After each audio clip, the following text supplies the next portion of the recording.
Entonces, para nosotros tener sepsis debemos tener una infección que lo que va a desencadenar son múltiples citoquinas, va a haber liberación de interleuquina 1, liberación del factor de necrosis tumoral, va a haber factor tisular que va a aumentar lo que es la coagulación, va a haber obviamente una inflamación en todo el organismo, va a haber una injuria endotelial que también va a llevar a lo que es el aumento de la coagulación, ¿no? Esto es una cadena, es un círculo vicioso en lo que entran los pacientes con sepsis. Igualito, menos fibrinolisis, mayor alteración de la coagulación. ¿Qué pacientes tienden a hacer sepsis? No todos hacen sepsis. Si usted le da una infección, probablemente, si son inmunocompetentes, como probablemente lo sean, no van a hacer sepsis necesariamente, salvo que sea una infección severa, que no se le han tratado varios días, puede ser. Edad, siempre en los extremos de la vida, siempre proclives a hacer sepsis. Cirugías previas, neutropenia, ¿no? Neutropenia siempre es algo que hay que recordar. Si usa antibióticos previamente, puede tener un bicho resistente que está siendo muy agresivo, porque los resistentes usualmente son mucho más agresivos. Si usa antibióticos profilácticos, también es un factor predisponente.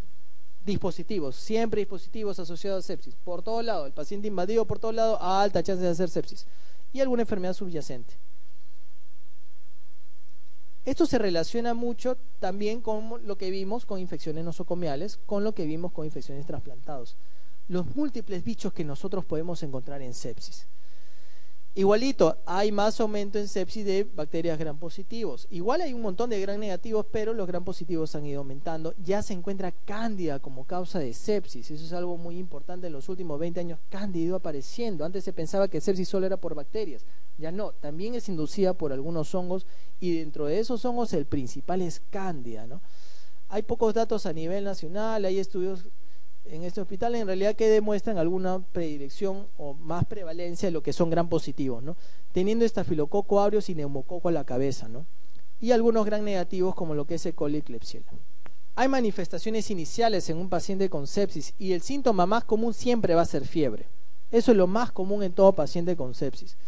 Escalofríos, hiperventilación. Algo importante recordar que un paciente con sepsis, un anciano, no siempre te hace fiebre. Lo que más te hace el anciano, si es que no tiene fiebre como sepsis, son alteración del estado mental, confusión. Muchos ancianos llegan a la emergencia confundidos y tienen a veces una sepsis por un punto de partida urinario, por ejemplo. No todo es ACV, no toda confusión en el anciano es un ACV, también son infecciones. Ahora, obviamente al transcurrir la sepsis hay diferentes complicaciones, como ven acá, como la hipotensión que hemos mencionado, puede haber una falla orgánica, puede haber leucopenia y alteración de otros órganos como es el corazón, el riñón y el hígado, ¿no? Esto es lo que ocurre inicialmente. Hay una disfunción endotelial, hay una trombosis microvascular, hay hipoperfusión de órgano blanco, hay isquemia en algunos casos, lo cual gradualmente lleva a disfunción orgánica aguda, sepsis severa, falla multiorgánica y muerte.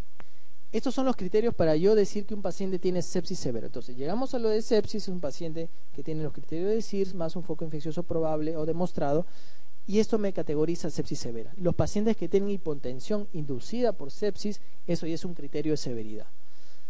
Lactato alto es otro, disminución de flujo urinario, oliguria, también es algo que yo debo considerar. PAFI bajo, una insuficiencia respiratoria, también. La creatinina elevada, la plaquetopenia de consumo, coagulopatía, también son criterios de severidad. Hay otro término que se llama síndrome de difusión multiorgánica, que es la difusión progresiva en múltiples órganos. Y esto usualmente es la fase final del SIRS y la sepsis, ¿no? Antes de la muerte. Hay una difusión multiorgánica primaria, que es una difusión orgánica causada por una afectación bien definida, es decir, un paciente que tiene un cáncer pulmonar.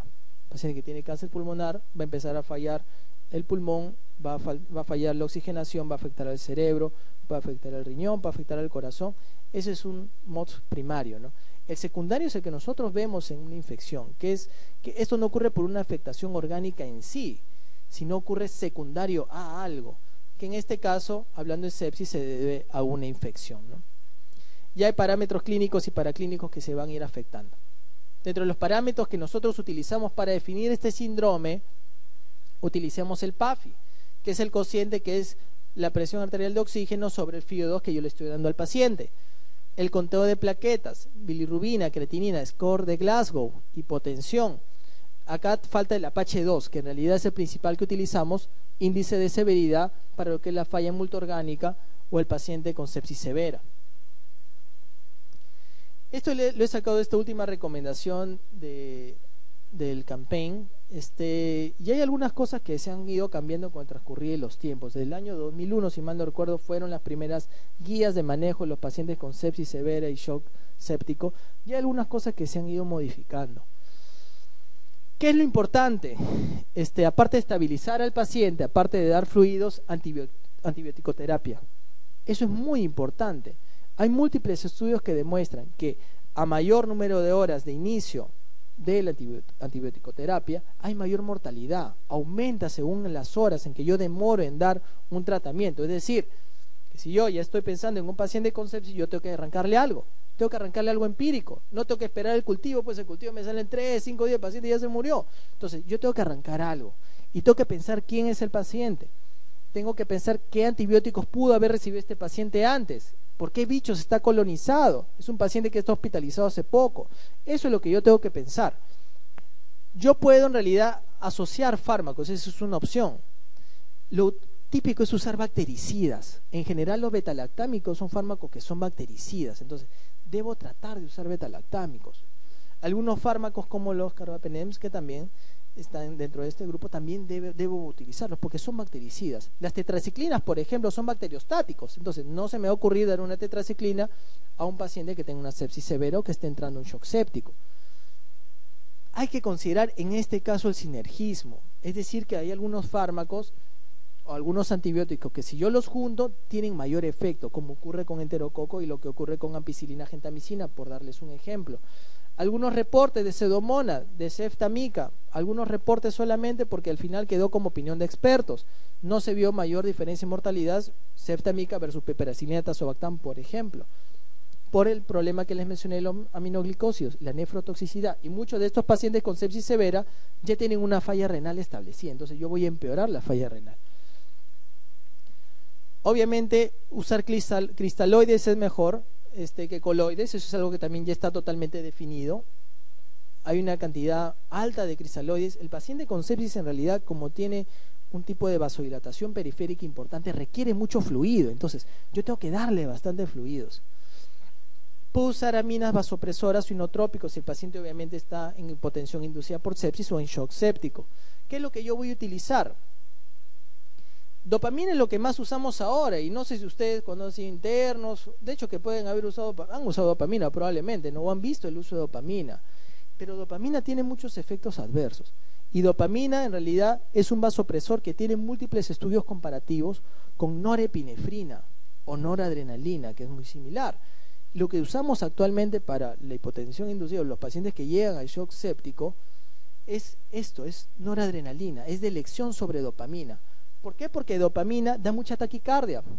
Noradrenalina es más periférico. Tú necesitas que la vasodilatación periférica haga esto, el vaso periférico. Entonces eso va a ayudar a la presión. Dopamina es más central, es más cardiotóxico, da mucha taquicardia. Múltiples estudios demuestran que esto es muchísimo más favorable en usar en estos pacientes. Dopamina ya es una droga que cada vez se usa menos. Vasopresina se puede asociar a norepinefrina y dobutamina cuando hay la falla de bomba. En esos casos yo puedo usar dobutamina, solo cuando hay falla cardíaca. Si no hay falla cardíaca no debo usar dobutamina. Debería irme bien mi paciente solamente con noradrenalina o norepinefrina. Insulina también hay reportes que se puede utilizar. Lo que nosotros tratamos de mantener es una glicemia menor de 180. Ese es el rango que se sugiere en esta guía.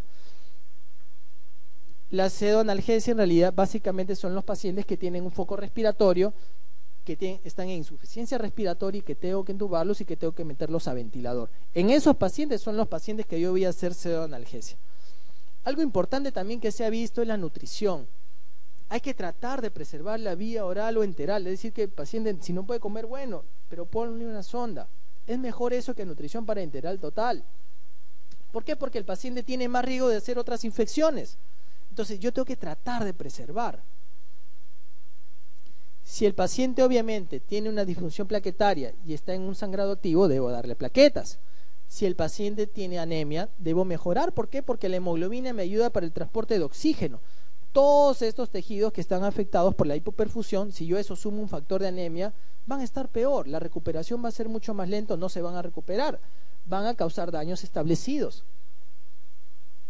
La diálisis puede ser diálisis de apoyo. Si el paciente tiene una creatinina muy elevada, está urémico, yo podría utilizar diálisis.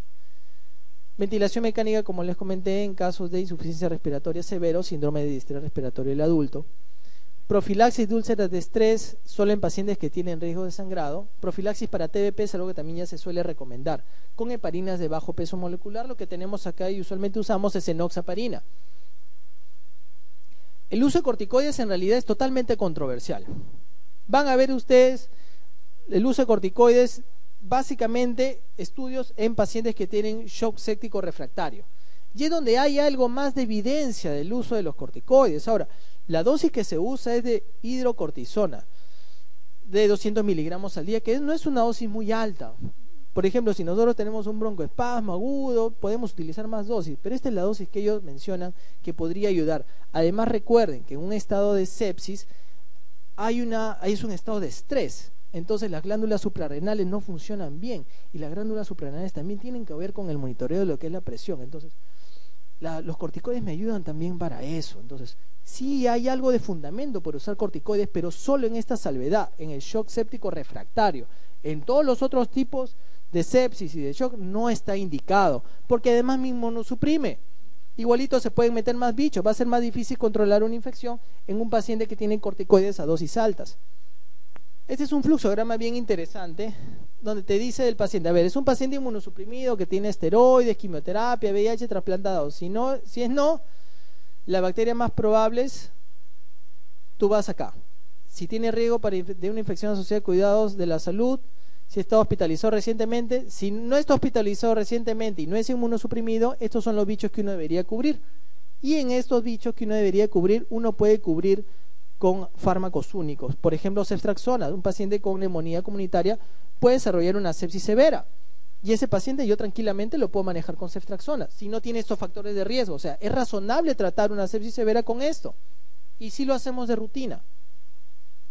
En cambio, si es un paciente inmunosuprimido, hay otros bichos en que nosotros tenemos que pensar. Puedo pensar en bacilos gram negativos, en listeria, en neumocistis, cándida, aspergillus, y bajamos. Si ha estado en contacto con servicios de salud últimamente o ha estado usando antibióticos, no, sí, igualito, vamos más para acá. Siempre pensar en gérmenes nosocomiales. Es decir, para este lado, si no tiene factores de riesgo, se puede usar agentes únicos, y si tiene algún factor de riesgo en concreto, podemos usar combinaciones de fármacos.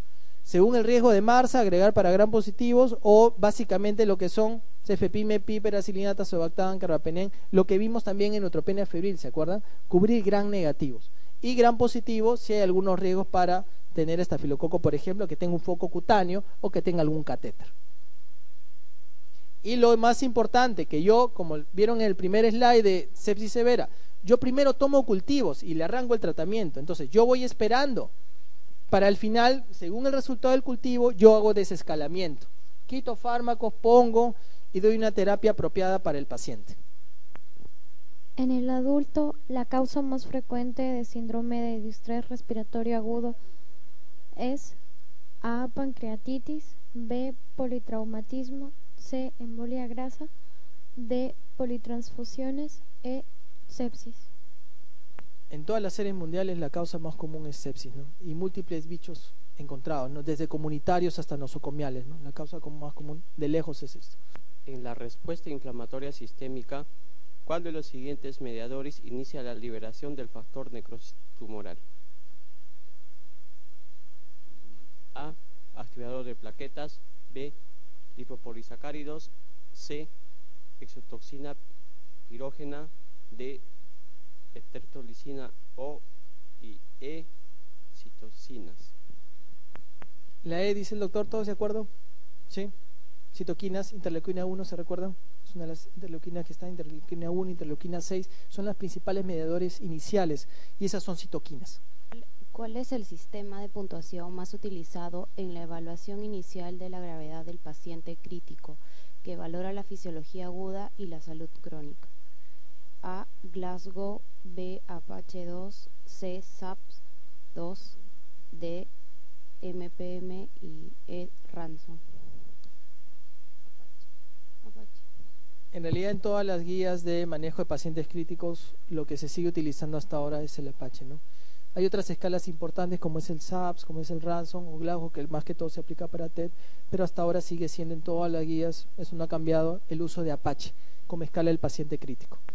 Ok, ahora vamos a hablar de algo mucho más ligero. Esto ya no es algo tan severo.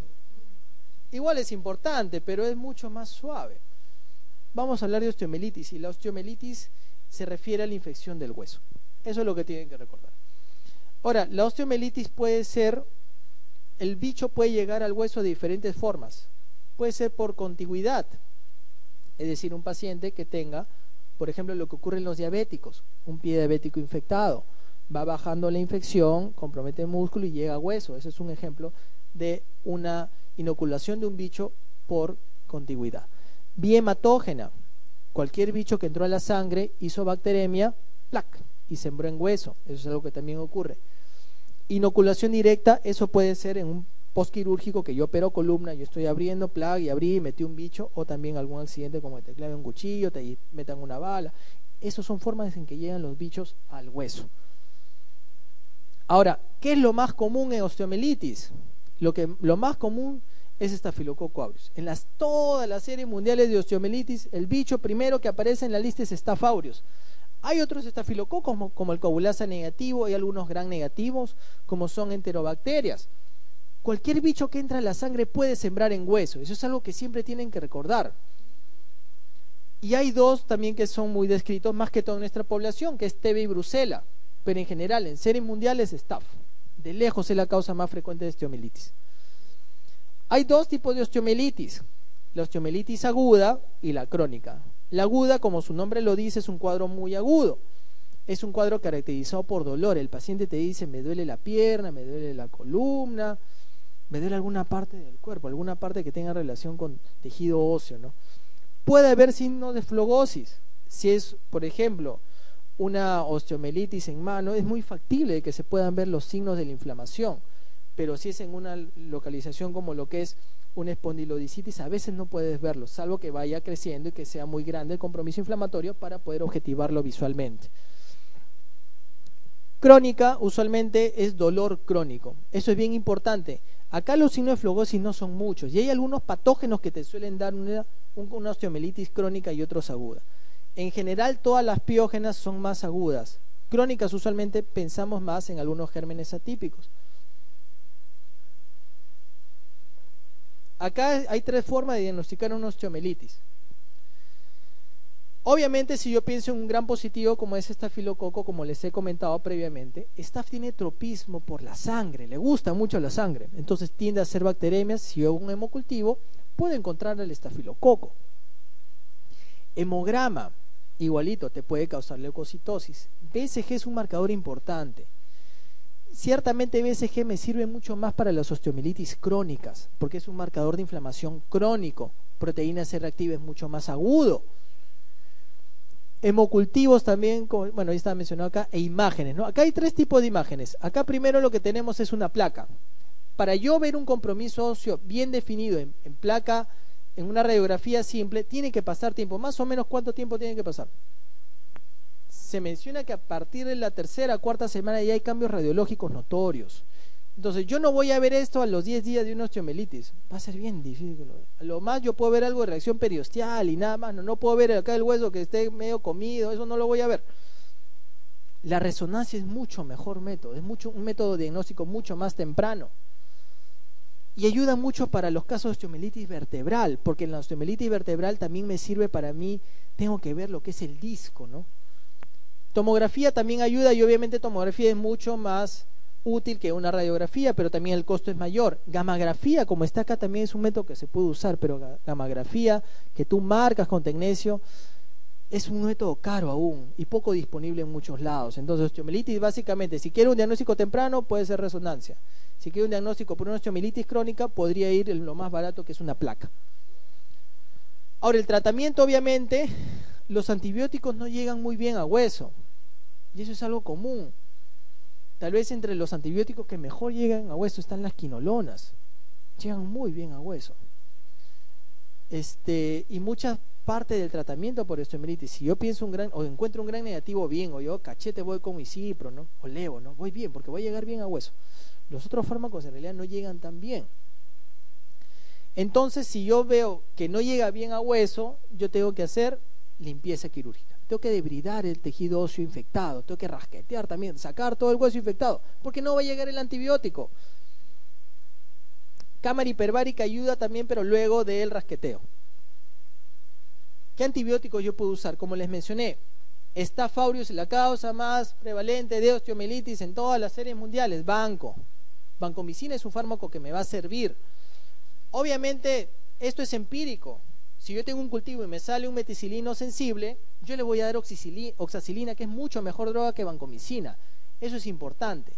Ahora, si yo no sé qué tipo de bicho pueda tener el paciente en el hueso, también puedo dar quinolonas que me cubre bien lo que son gram negativos. Cefalosporina llega menos que las quinolonas. Entonces, el tratamiento empírico inicial sería vanco más alguna quinolona. Si se aísla un gram negativo, yo puedo dejar al paciente solamente con ciprofloxacina, levofloxacina, carbapenem en menor grado. Ahora, el tiempo de tratamiento de una osteomielitis, obviamente si es una osteomielitis más aguda, el tiempo es menor y puede ir hasta 6 semanas. En osteomielitis crónica a veces nosotros tratamos meses, podemos tratar un año a un paciente con una osteomielitis, pero son en los casos crónicos. Y hay ciertos bichos que causan osteomielitis crónica, a veces causa osteomielitis crónica, pero no es muy común que cause osteomielitis crónica. ¿Por qué? Porque siendo un gran positivo que le gusta la sangre, te da muchos síntomas sistémicos, entonces no pasa desapercibido una infección por estafilococo. Esto es algo que tenía que mencionarles, que si bien no están los temas a realizar, pero esto tenía que mencionarles porque esto es algo que ustedes pueden ver. No sé si ya han llegado a ver, pero muchos pacientes que van a la consulta privada, ustedes tal vez los han visto en su serum, tienen lumbalgia.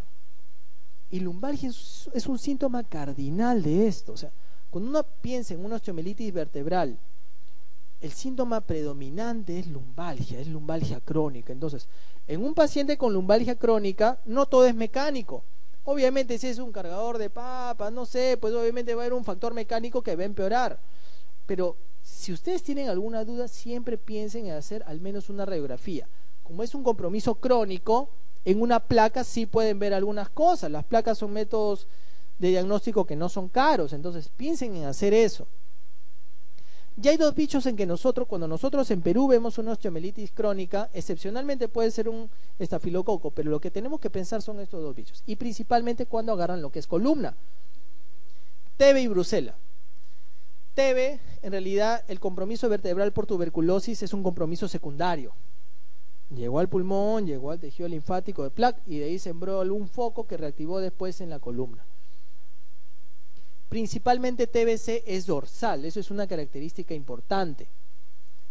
Ahora, ¿cómo yo diagnostico una tuberculosis vertebral? Básicamente yo tengo que hacer una biopsia, tengo que tomar un tejido.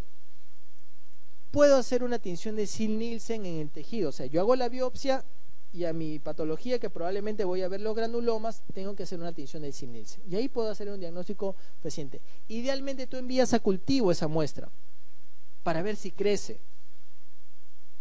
Y lo otro que ayuda son las imágenes. A la tuberculosis le gusta mucho el cuerpo vertebral, te destruye mucho el cuerpo vertebral. Y la otra característica de la TB vertebral es que crea abscesos paravertebrales o absceso oxifluente. No sé, de hecho que alguna vez han escuchado este término, pero son abscesos paravertebrales. El esquema de tratamiento, según la norma técnica actual, es de 1 año, cuando yo tengo una tuberculosis vertebral. Este es el tiempo de tratamiento. Y obviamente yo, según la sensibilidad, puedo empezar con un esquema TBC sensible o no. Cuando vamos al otro lado, que es la brucelosis, básicamente este es un compromiso focal de brucelosis. La brucelosis en realidad puede causar múltiples afectaciones, puede ir al sistema nervioso central, puede causar uveitis, y este es focal, es decir que es un compromiso localizado. Principalmente es lumbar. Brucela, cuando tiene predilección por el hueso, tiene ciertas características, lo que es hueso o articulaciones. En niños usualmente lo que más te produce Brucela es poliartritis y es periférica, más que todo en manos. Vamos avanzando la edad y lo que se da en mujeres jóvenes como ustedes es más sacroileitis. Esa es una característica. Y en el anciano lo que te produce Brucela más que todo es compromiso vertebral. Esa es una característica importante. Ahora, yo obviamente voy a hacer pruebas para diagnosticar brucela. ¿Qué pruebas conocen para diagnóstico de brucela? Aglutinaciones, por ahí escuché. ¿Qué más? Rosa de Bengala, ¿sí? ¿Y qué más? 2-mercaptoptanol, es otra prueba que utilizamos, ¿no? Usualmente cuando nosotros diagnosticamos brucela, usualmente usamos las aglutinaciones en tubo, que según la norma técnica que del 2006 todavía se aplica, que deben ser más de 1/180 o más de 1/200. El Rosa de Bengala positivo también debería estar en un paciente que nunca ha sido tratado, y el 2-mercaptoptanol, que me sirve para seguimiento. Idealmente yo debería hacer un cultivo, pero como este es un compromiso focal, tal vez el cultivo me sale negativo. Puede hacer mielocultivo. A la brucela le gusta mucho la médula ósea, le encanta la médula ósea, entonces es un medio donde tal vez lo pueda encontrar. El tratamiento: doxiciclina más streptomicina más rifampicina. En realidad la norma técnica del 2006 lo que te dice: a todos dale doxirifa por al menos 42 días, pero la recomendación dicen, si presenta algún tipo especial focalizado de brucela, coordínalo con el infectólogo o una cosa así, ¿no? O sea, en realidad no hay una norma, la norma técnica en realidad es bien pobre para lo que es brucela. Esta es una recomendación internacional, ¿no? Vamos a terminar ya. FOD es algo que es bien interesante, y FOD en realidad es una patología que ustedes básicamente van a ver cuando estén haciendo su residencia, en los hospitales. Tercer, cuarto nivel ustedes van a ver FOD. ¿Por qué no en otros lados? Porque de otros lados lo trasladan al de tercer, cuarto nivel porque no encuentran el diagnóstico. Entonces, esta es una patología que ustedes van a ver en los hospitales. Es una fiebre sin etiología definida. Lo interesante que siempre tienen que recordar en FOD, acá los que van a ser clínicos y van a ver en pisos de medicina, es esto, ¿no? Es una enfermedad común con presentación atípica. Eso es lo primero que siempre tienen que recordar en FOD. Ahora, en muchos casos van a ver que el paciente ingresa con diagnóstico de FOD, tú lo hospitalizas, está 48 a 72 horas y no tiene fiebre. Eso es algo que también nos ocurre. Y puede ser también una fiebre prolongada sin una etiología definida, ¿no? Lo usual es esto: es un paciente con que tú le has hecho ambulatoriamente muchos estudios y no has llegado a un diagnóstico. El concepto clásico es esto: es fiebre mayor de 38.3 por más de 3 semanas a pesar de una semana de hospitalización. Pero hay otra forma de clasificación de lo que es FOD, y estas son 4, que más que todo se basa en diferentes etiologías que pueden ocurrir en estos 4. El FOD clásico, como ven en este slide, 3 días de hospitalización, visitas ambulatorias, una semana de búsqueda exhaustiva. El nosocomial es el FOD que ocurre en un paciente que ya está hospitalizado. En neutropénicos también hay FOD, y obviamente yo en un FOD nosocomial tengo que pensar en bichos como lo que es pseudomonas, Klebsiella, abscesos abdominales. En el neutropénico yo puedo pensar en hongos, por ejemplo. Es por eso que esta definición es distinta. Si es comunitario, tal vez puedo pensar en una TB, por darles un ejemplo, ¿no? Y asociado a VIH, linfomas, por darles un ejemplo, ¿no? Entonces, cada uno de estos grupos que ustedes tienen la definición en sus impresiones, me hace pensar en diferentes bichos, y esa es la utilidad. Es diferente un FOD en un VIH que en un neutropénico, es totalmente distinto. Las etiologías que yo tengo que pensar en mi plan diagnóstico es totalmente diferente. Es interesante que a pesar de todos los años, si bien estas series son hasta el año 2000, hay pacientes que no tienen diagnóstico, ¿no? Un 30 o 40% de pacientes pueden quedarse sin diagnóstico. Lo hospitalizaste, le hiciste todos los exámenes y no encontraste nada. Y es porque en muchos casos de FOD, los otros síntomas pueden ir apareciendo. O sea, tú le das de alta y tú lo vas a controlar a tu paciente, y vas a ver que de repente, tal vez después de 4 meses, le sale un ganglio, ¿no? Y el paciente tenía un linfoma. O el paciente empieza a hacer leucopenia y tenía una leucemia. A veces ocurre eso con FOD. Entonces, en países de primer mundo también a veces no se llega al diagnóstico. Eso es algo que uno tiene que recordar y uno tiene que explicarle bien al paciente. Obviamente, cuando ve las causas, las infecciones son muy prevalentes. Y obviamente en un país como el nuestro, donde hay gran cantidad de bichos raros y no raros que se pueden meter al organismo, tengo que pensar en infecciones como una causa frecuente de FOD. Malignidades también, por ejemplo, en un adulto mayor, debo pensar como causa de FOD en una malignidad y debo echarme a buscar por ahí. Inflamatorio, una mujer joven puede tener una colagenopatía como es lupus, y eso también es una causa de FOD. Hay múltiples causas infecciosas y no infecciosas. Dentro de lo más infecciosas, una causa común que a veces nos encontramos es endocarditis, tuberculosis meningia, tuberculosis miliar. Son causas que más o menos frecuentes de FOD. Epstein-Barr virus, van a tener su clase de herpes virus, y Epstein-Barr en realidad puede producir episodios crónicos de fiebre. Síndrome de fatiga crónica también puede estar relacionado a Epstein-Barr virus. Reactiva, porque se mantiene en estado de latencia en el DNA, reactiva cada cierto tiempo. Plaque reactiva, plaque reactiva. Epstein-Barr es un virus bien interesante. Cuando vamos a las enfermedades inflamatorias, enfermedad de estilo del adulto. Si ustedes han visto un caso de enfermedad de estilo adulto, probablemente nunca se le va a borrar de la cabeza, ¿no? Que esta enfermedad en realidad es una enfermedad prácticamente de descarte. Es un paciente que descarté todo y de repente pido algunas pruebas como es la ferritina y me sale volando, ¿no? Tienen un rash que es evanescente, aparece a ciertas horas con la fiebre, desaparece. La semiología de estos pacientes es bien interesante y usualmente tú descartaste todo y te quedaste con ese diagnóstico. Es básicamente un diagnóstico de exclusión, pero es algo que se ve. Otras causas, lupus, ¿no? Lupus en realidad es una enfermedad que yo respeto mucho porque en realidad te puede dar casi cualquier cosa, ¿no? Lupus te puede afectar casi todo el organismo. Cánceres, los linfomas, ¿no? Los linfomas son bien interesantes, al igual que algunos tipos de cánceres hematológicos, porque lo que ocasionan muchas veces es fiebre y después aparecen otras manifestaciones. Y también hay fiebre por drogas. Fiebre por antibióticos, también vemos eso. Paciente que le están dando antibiótico, suspendemos el antibiótico, el 48 horas el paciente no tiene fiebre, se va feliz a su casa. Es algo que también vemos. Entonces, estas son las cosas que hay que considerar. ¿Qué es importante en el diagnóstico de FOD? La anamnesis, ¿no? El examen físico son fundamentales. El mejor test diagnóstico para manejar FOD es esto, ¿no? Anamnesis y un examen físico detallado, ¿no?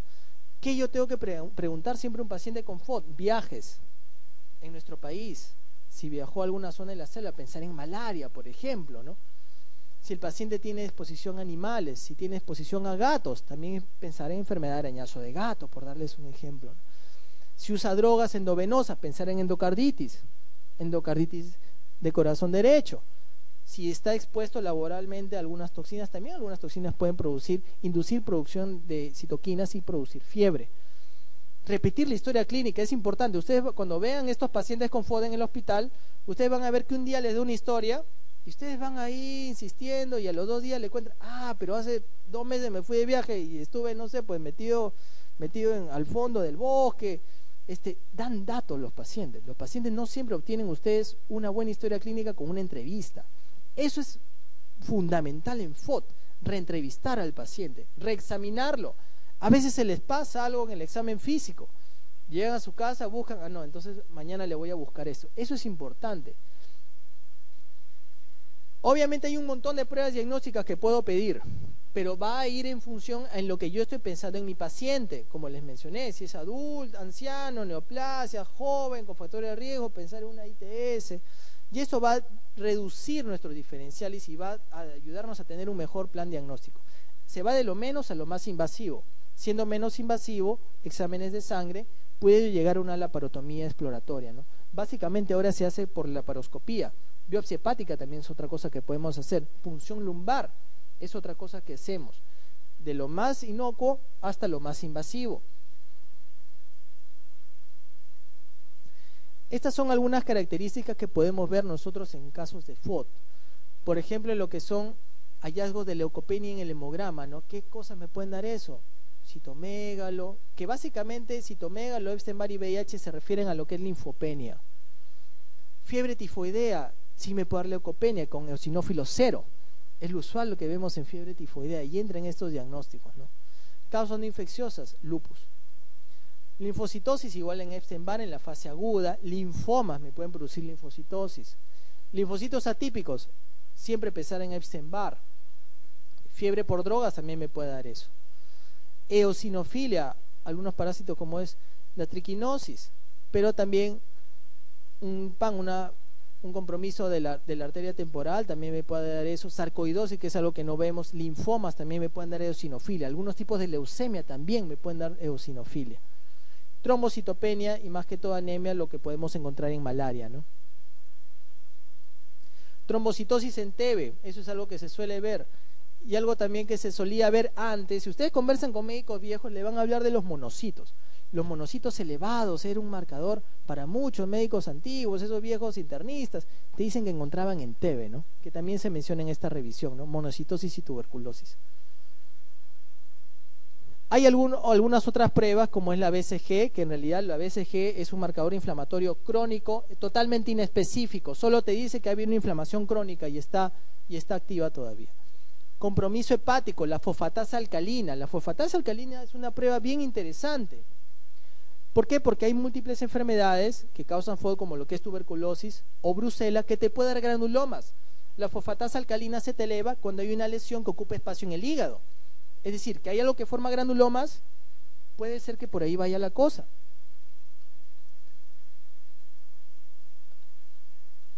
Factor reumatoideo puede estar positivo también en endocarditis subaguda, en algunas colagenopatías. LDH elevado. LDH elevado acá se menciona en malaria, pero también los linfomas pueden dar. Neumocistis puede dar un lactato deshidrogenasa alto, pero obviamente el paciente tiene un compromiso pulmonar importante. Histoplasmosis también, pero básicamente es con compromiso pulmonar bien definido. Nosotros usualmente cuando vemos un paciente con FOD no le damos antipiréticos. ¿Por qué? Porque a veces nos sirve el patrón de la fiebre. Por ejemplo, en malaria, por Plasmodium vivax, la terciana benigna, ¿no? O la maligna cuaternaria en falcíparo. Por ejemplo, por eso, o sea, los patrones de fiebre también nos sirven. En brucela, la fiebre en dromedario, la fiebre que va, viene hacia una joroba. Eso es algo importante. Entonces, nos ayuda a veces a orientar al diagnóstico del paciente. Terapia empírica a veces damos. Básicamente, lo que se solía hacer muchas veces, y yo alguna vez lo he hecho en mi época de alumno, he visto que mis asistentes, mis residentes hacían, es las pruebas terapéuticas para tuberculosis. Tuberculosis, como les digo, en nuestra población es muy frecuente y ustedes lo saben. Y es una causa frecuente dentro de lo infrecuente de FOD. Entonces, muchas veces, si tenía, por ejemplo, algún ganglio abdominal, si tenía alguna lesión mínima del sistema nervioso central, se hacía esto, prueba terapéutica. Yo no sé si ustedes han llegado a ver esto, pero a veces para tratar FOD había una prueba terapéutica. Y la más utilizada era con drogas para tuberculosis. Obviamente la terapia hay que tratar de evitarla en lo posible. Y con esto vamos a acabar. A ver, aquí me falta. Paciente varón de 20 años con tiempo de enfermedad de 3 semanas, caracterizado por fiebre, dolores articulares, rash evanescente, con examen físico dentro de límites normales y múltiples estudios negativos, hemocultivos, ANA, ANCA, factor reumatoideo, TAC, tóraco-abdominopélvica, serología virales negativos, ecocardiograma negativo, punción lumbar negativa, presenta leve leucocitosis, transaminasemia y ferritina muy elevada. ¿Cuál es su diagnóstico? Ok, lo importante acá en realidad es discutir el diferencial. Endocarditis infecciosa es una causa más o menos frecuente de fiebre de origen desconocido. ¿Y cuál es el problema con endocarditis? Que hay endocarditis con hemocultivo negativo. Algunos bichos te pueden dar eso, como puede ser Bartonella, como puede ser fiebre Q. Estos bichos te pueden dar hemocultivos negativos. Otra cosa con endocarditis, el ecocardio transtorácico. Más o menos entre un 30-40% de endocarditis se te van a escapar con un ecocardiograma transtorácico. Entonces, si yo tengo una sospecha fija de un paciente que pueda tener endocarditis, tengo que decirle al cardiólogo que haga un ecocardio transesofágico, que tiene mucho mejor rendimiento. TB meninge, en realidad que está descartado por la punción lumbar. Linfoma no Hodgkin, en realidad en la tomografía debe haberse encontrado algún ganglio que no se pudo encontrar. Artritis reumatoide podría ser un diferencial por lo que tiene compromiso articular, pero lo más común es enfermedad de Still. Y acá lo que te dice que es porque es un diagnóstico de exclusión y tiene una ferritina muy elevada. La ferritina en realidad usualmente con Still es más de 5.000, más de 10.000. Son títulos muy altos de ferritina, que es un marcador inflamatorio. Entonces, esos títulos muy altos, más todo el estudio previo negativo, me hace el diagnóstico de una enfermedad de Still. Ok, muchachos, eso es todo.